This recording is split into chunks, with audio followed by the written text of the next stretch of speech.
Today we got the CR18P Trail Hunter EVO. The fine folks at Hobby Plus heard our concerns and decided to do something about it, and that's how we got this bad boy right here. So we're gonna unbox this, we're gonna check it out. Let's do this. Give you guys a look at the packaging here. I got this guy in orange. You know me and my orange colors, I love it. We got a full breakdown of all the new goodies on there. And there it is. Now let's pop this guy open. Just like that. Alright, nothing else in the box. We're going to set that off to the side. We don't need it right now.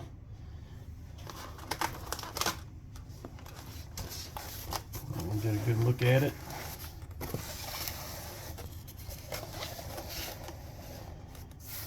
First time I've seen one of these in person, the Unimog style, the Trail Hunter as they call it.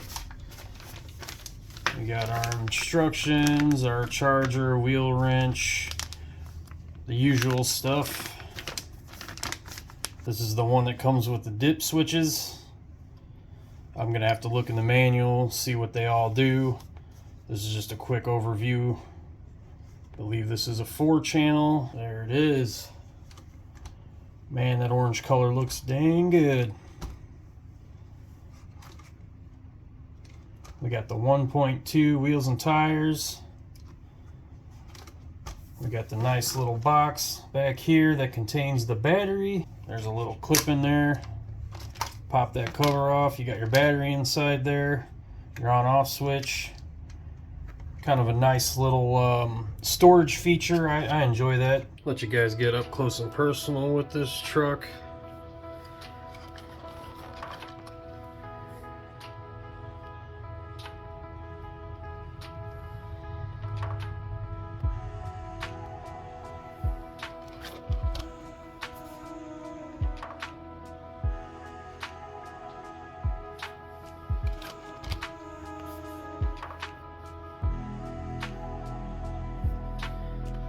Now they did some improvements from the last batch, hence the name EVO.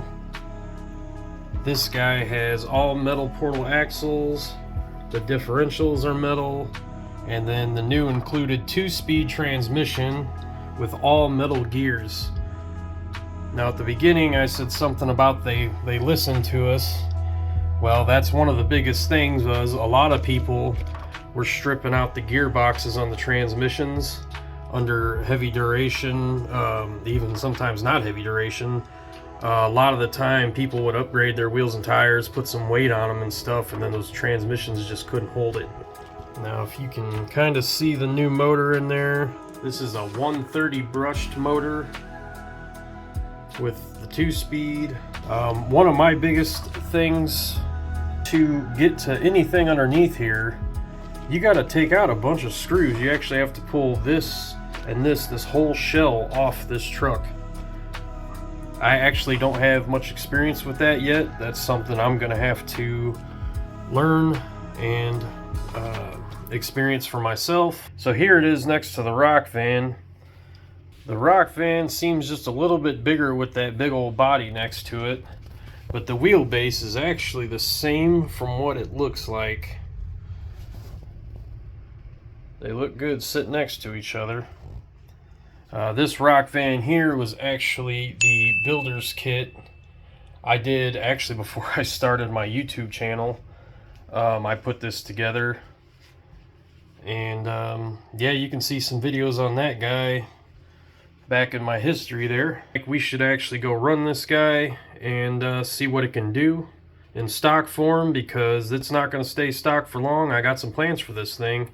And hopefully we check that out in future videos, so make sure you like, subscribe, and hit that bell if you like.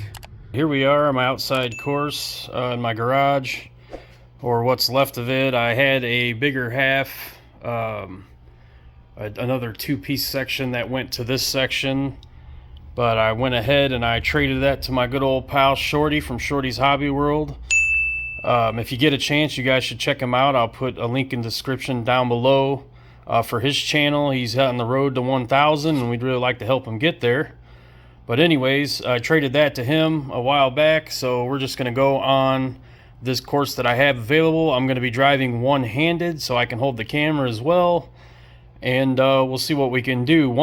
Couple things I'd like to point out right now though. This servo is actually really, really responsive and nice. So that's one huge thing that I noticed right out of the box that I like. And I forgot to mention earlier, the shocks, those are definitely just friction. So they're probably going to leave a lot to be desired as far as replacement. When I plugged in the battery and tried to put that battery cover back on, that was a nightmare trying not to pinch wires. And something else that I kind of noticed, I'm not sure if it's supposed to be that way or not, but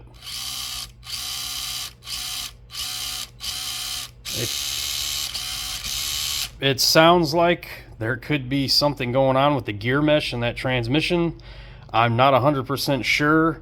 So far it's been very responsive and hasn't messed with me at all. So this is my first trail hunter. Not sure if that's supposed to be like that or not. I'm going to assume not, because most of my other RCs are not. But I'm going to go ahead and run it anyways and see what happens.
I mean, as you can see, it gets over most of these obstacles fairly decent.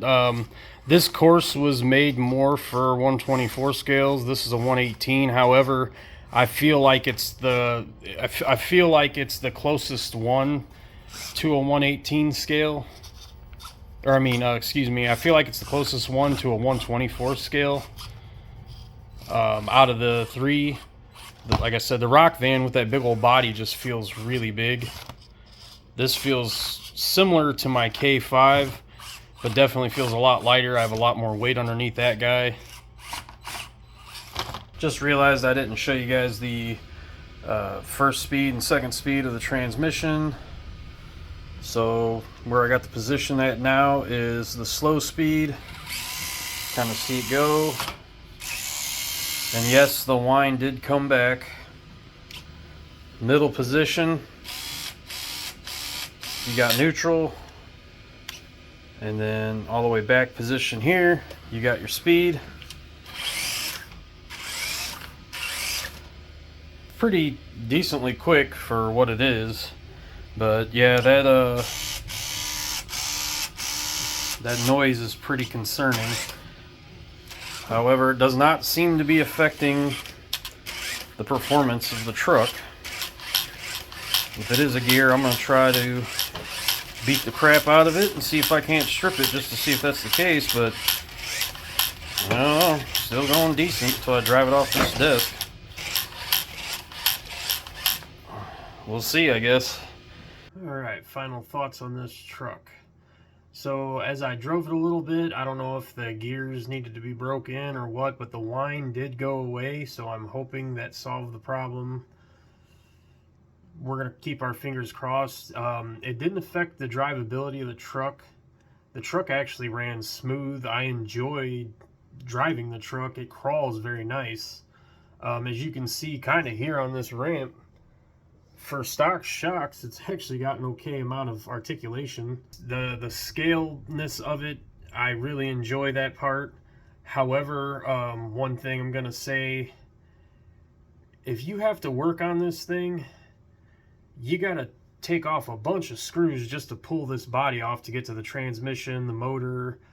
You know, if you're really if you're a really big gearhead, and I mean, most of us are when we do RC, obviously, but if you're out on the trail and you're, you know, even an indoor course, if you're somewhere at a shop, wherever you don't have your tools really handy and you need to do something quickly inside this thing, that's going to be kind of a nightmare. When I pulled the piece off to plug the battery in, and then I tried to put the cap back on, I pinched the wires about 14 million times, it felt like.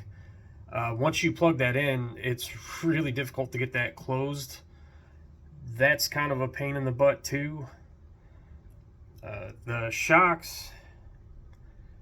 So basically, I'm not trying to pick on the truck, but there are some negatives to this truck. I want to make sure I'm honest to you guys as best as I can. It's nothing against Hobby Plus. Obviously, I still enjoy Hobby Plus. I love my rock van. I like this truck a lot too. But I would not recommend this to a beginner who's not confident in their tool work yet and messing around with that aspect of RC. I know a lot of people ask me, you know, what would you recommend to get my kids started and stuff like that. And a lot of the time I do tell them to get these smaller rigs. They're easier to transport. They're cost effective. You're not spending the big dollars. I know the 110s and the 1.8s, and oh man, the prices go crazy on those. So yeah, I would not recommend this particular rig here. If you had your heart set on a CR18P, out of what I've personally experienced, I would go with the rock van. I think it'd be a little easier to deal with. You got 2 body pins, you pull it up, you can get to everything. You know, but that's preference. Other than that, I mean, if you've got experience with these and you like this truck, the way it looks, and you don't mind tinkering and stuff, I would highly recommend for the price, for 150 bucks. It's a solid truck. It crawls nice. That's all we got for you today for the CR18P EVO. Hope you guys enjoyed the video. This is Hummel from Hummel's Hobbies. I'm signing out. You guys enjoy the rest of your day and happy RCing.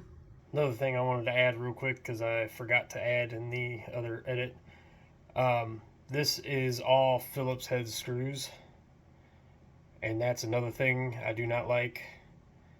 I wish all RC companies could get together and just decide to use hex screws. It's so much easier to work on. But anyways, I just wanted to add that on there. Thank you. Bye.